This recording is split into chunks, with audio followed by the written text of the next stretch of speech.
नमस्कार मंडळी, पुन्हा एकदा स्वागत करतो तुमचं आपल्या एका नवीन व्हिडिओमध्ये. मित्रांनो, येत्या 16 जुलैला हिंद केसरी देशमुख पट्टा 61 फाटा माळशिरस मैदान संपन्न होत आहे. आणि मित्रांनो, आत्ताच झालेलं जुना बैलपोळा हिंद केसरी माळशिरस मैदान गाजवलं. त्या आपल्या सर्वांच्या लाडक्या देशम हिंद केसरी बकासूर आता आक्रम हिंद केसरी झाला आहे. आणि सोबत होता तो कारुंडे एक्सप्रेस चिक्या. एक जल्लोष आपला मित्रांनो बघायला भेटला. आणि आत्ता आपला आतुरता आहेच की बकासूर नक्की कोणत्या पायऱ्यात येणार, कोणत्या मैदानात येणार. तर मित्रांनो, या 16 तारखेच्या 61 फाटा मैदानामध्ये 100% आपला बकासूर दिसणार आहे. तर बकासूरसोबत कोण दिसू शकतो? तर मित्रांनो, पुन्हा एकदा हीच जोडी जुना बैलपोळा मैदानातील कारुंडे एक्सप्रेस चिक्या किंवा घोटकरांचा छोटा सर्जा, वेगाचा रॉकेट म्हणून ज्याची महाराष्ट्रात ओळख आहे.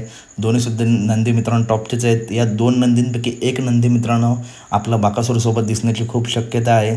तर कशी वाटली व्हिडिओ नक्की सांगा. व्हिडिओ आवडली असेल तर नक्की व्हिडिओ लाईक करा, चॅनलला सबस्क्राईब करा, कारण अशाच अपडेट मी नेहमी तुमच्यापर्यंत घेऊन येत असतो.